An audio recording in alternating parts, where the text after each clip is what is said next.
In this tutorial, I'm going to teach you how to create graffiti type in Affinity Designer. I'm going to be using Artifex Forge's spray paint brushes, plus a pay what you like font and a freestone background. Links to all of these resources can be found in the description below. You can also download the colour swatches, which I'm going to be using for free. See below for the link too. First, set up your document.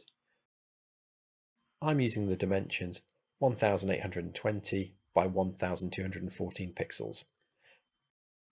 And I'm going to tick the Create Artboard option. All the features that we're going to be using are in the designer persona. The first thing to do is place the stone texture as your background. To do this, access the File and Place menu and navigate to where you've saved the file, then double click it. Then click to place it on your artboard. Scale the texture as desired. As you do this, hold the Control button to keep the texture in proportion.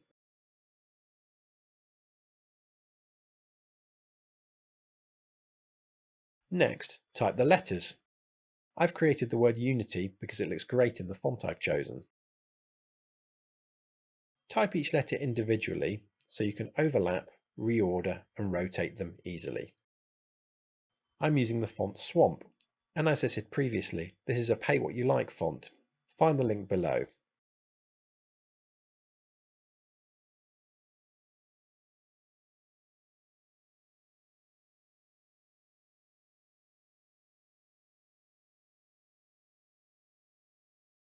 Next, add a gradient fill to the type. To do this, select all the letters and then choose the gradient tool.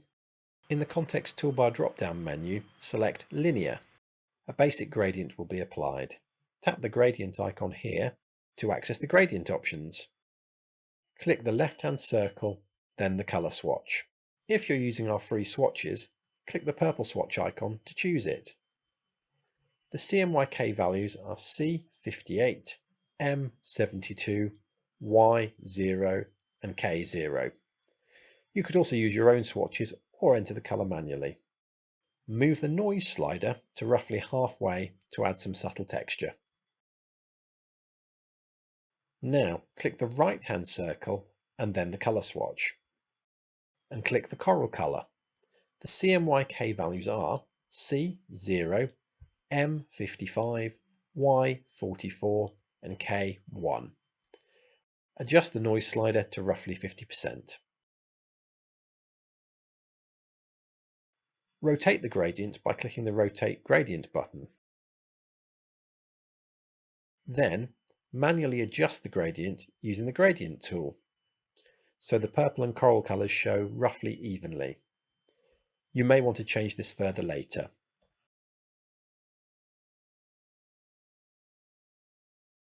With the type selected using the Move tool, add a black stroke. This will help you find the right order when overlapping the letters.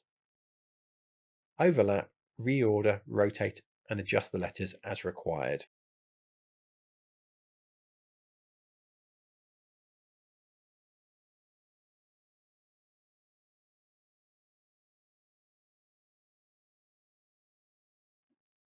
Group the letters and name the group.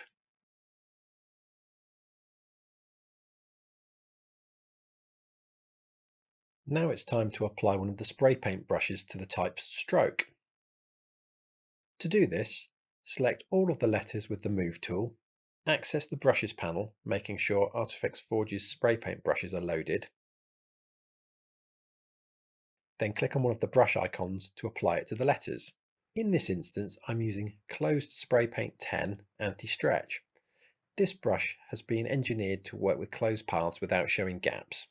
On the stroke panel, tick the Scale with Object checkbox, and then set the stroke weight as required.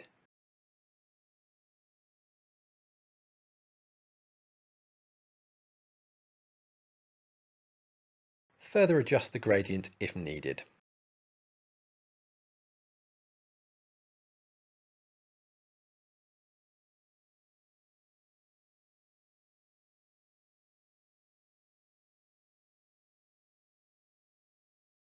Now it's time to add a shadow to the type. Duplicate the type layer and rename the bottom copy Type Shadow. Then nudge the group to the right and down.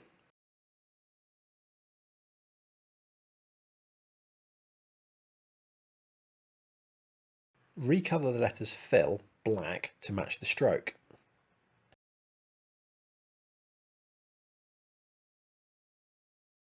I want to take a step back to explain how to fix a common issue.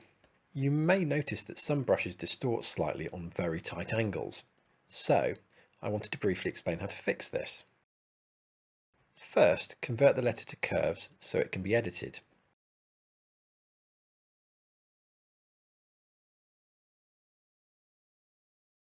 Then use the corner tool to add round corners to the distorted sections.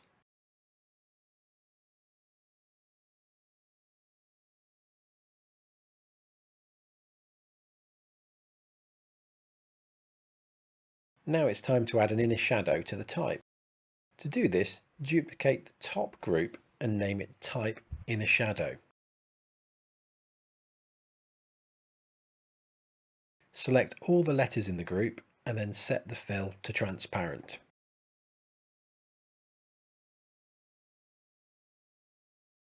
Duplicate the inner shadow group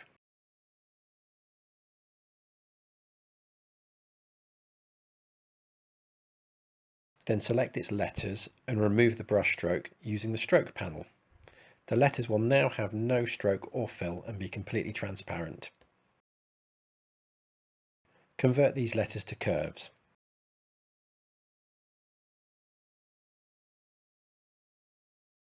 Then move the top group to the left and up a little bit.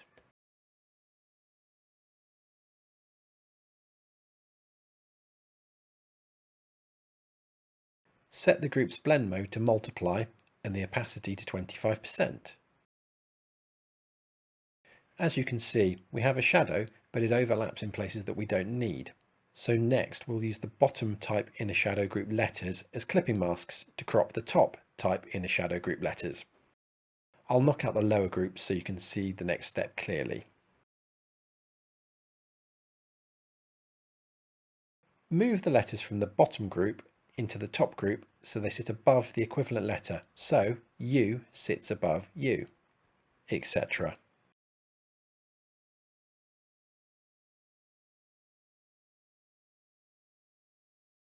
To crop a letter, working on the Layers panel, drag the bottom instance icon of each letter into the top instance icon.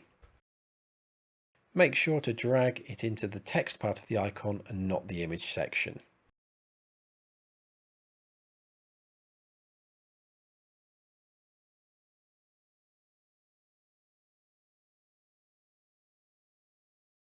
Remove any overlapping sections by adjusting the nodes of the clipping mask.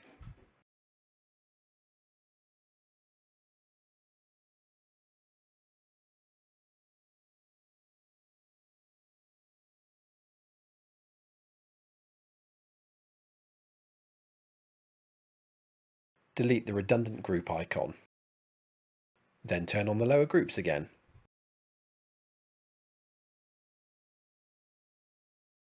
Next, add extra shading where the letters overlap. To do this, select the vector brush tool and the same brush that you used for the type stroke. Set the stroke weight to 16 points and draw the extra shadows. Don't worry if you don't get it right first time, you can repose the strokes using the node tool.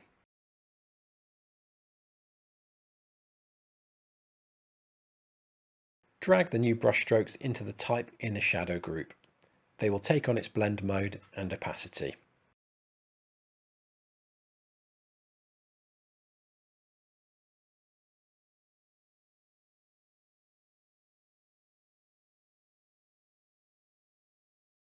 Now it's time to add some highlights to the type. Select the vector brush tool. Choose a brush. I'm using Spray Paint 3 Anti-Stretch. Set the stroke weight as required. And set the colour to white. Then draw your highlights. The stroke weight's a little thick, so I'm going to adjust that again.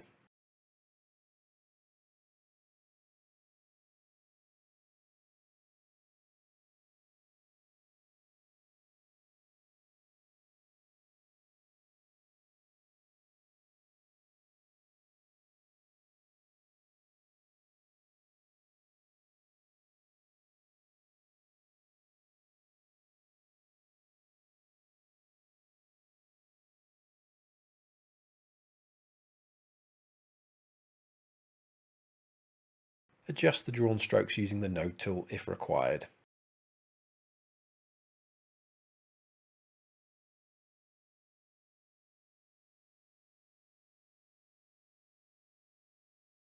Group the highlight strokes.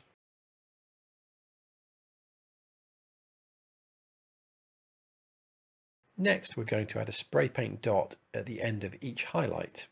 To do this, draw a very short, straight line using the pen tool. Then apply the Spray Paint 1 Splat brush to the line by clicking on the relevant brush panel icon.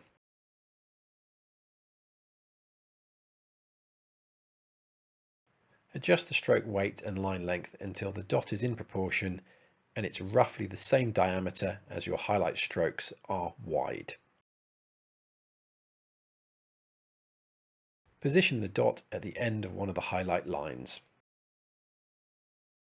Duplicate the dot and position it at the end of the next highlight line. Rotate the dot to create variety.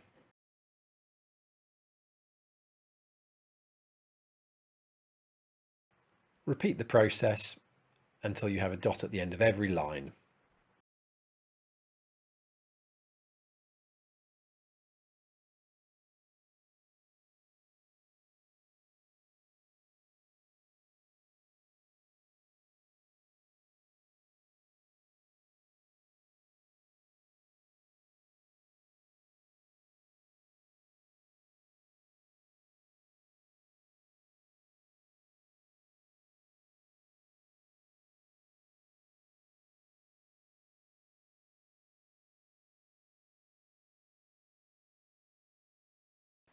Next, create some extra splats by duplicating the white dots and repositioning and recolouring them.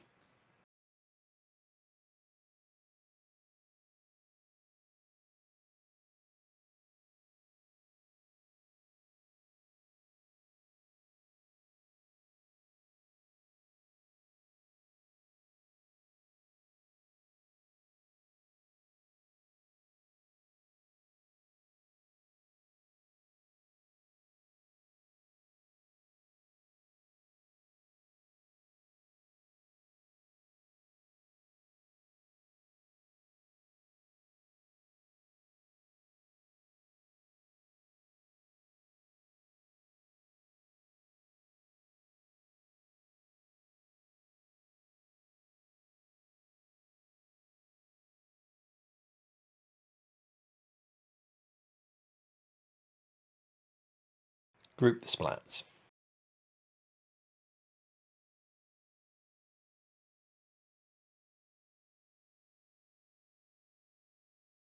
Time to add some extra spray texture. This step really adds to the realism of the effect. Go to the Brushes panel and choose Extra Spray 7. Select the Vector Brush tool and the colour black.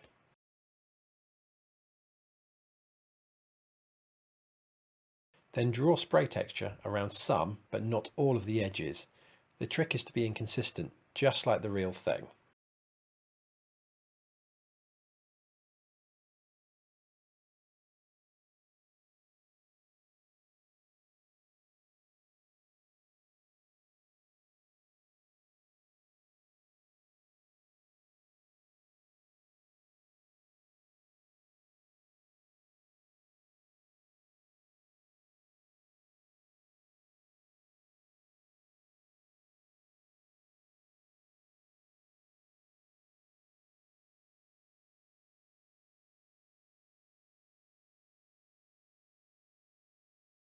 Group the spray strokes and then place them below the type shadow layer on the Layers panel.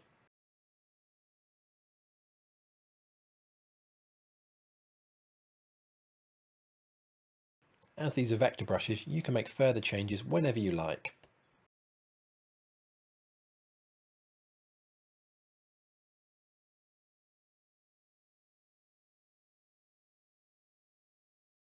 Time to add some drips. On the brushes panel, switch to Artifex Forge's paint drip brushes. Select one of the drip brushes. I'm using paint drip brush 8.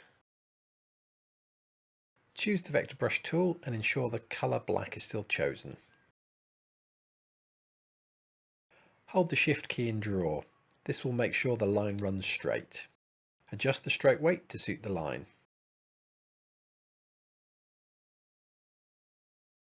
Adjust the line length if needed.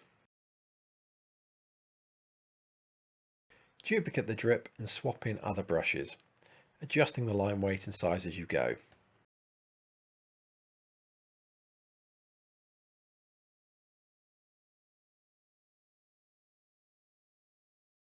Repeat the process as many times as you like.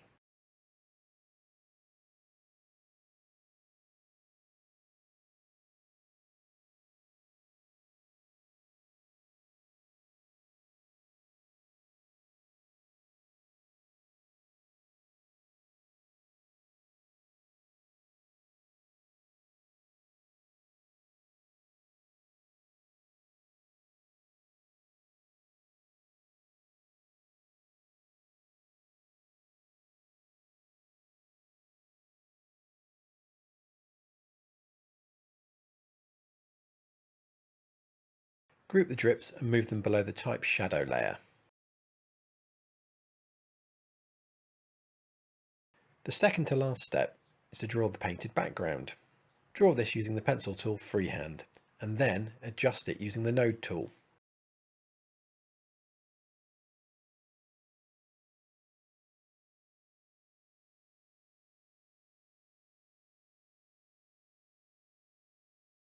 Ensure the stroke is set to none, and then add a gradient to the fill.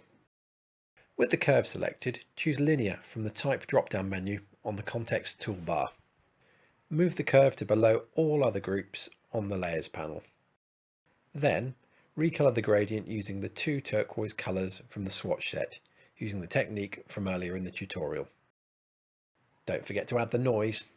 For those without the swatch set, the colours are C33, M0, Y17 and K0 for the lighter turquoise, and C57, M15, Y44 and K1 for the darker turquoise. Adjust the shape if you feel it needs it.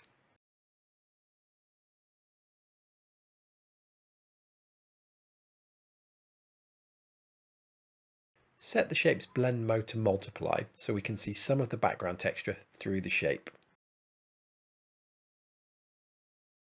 Then copy and paste the shape so you have 2 instances. Select the bottom instance and reset the blend mode to normal. Recolor the shape white. Then adjust the transparency to 50%. This ensures that you see a small amount of the background texture without making the turquoise shape dull. Group the shapes.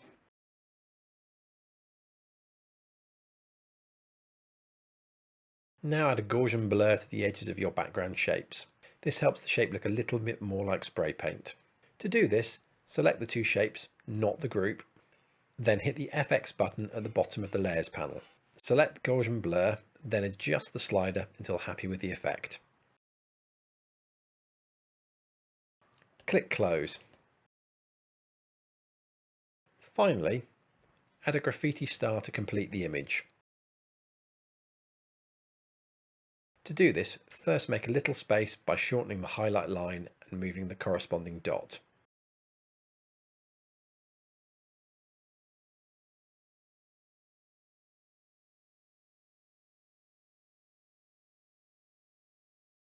Then, select the Vector Brush tool, the Spray Paint Dynamic 6 brush, and set the colour to white and the stroke to 3.55 points, and draw a line.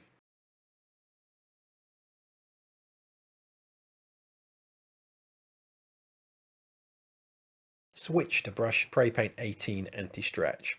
Reduce the brush size slightly and draw 2 lines crossing the first one.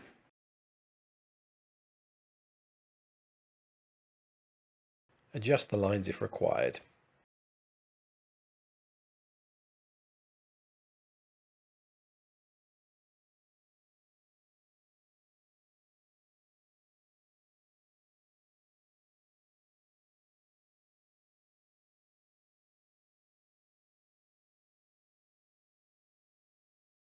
And group the strokes.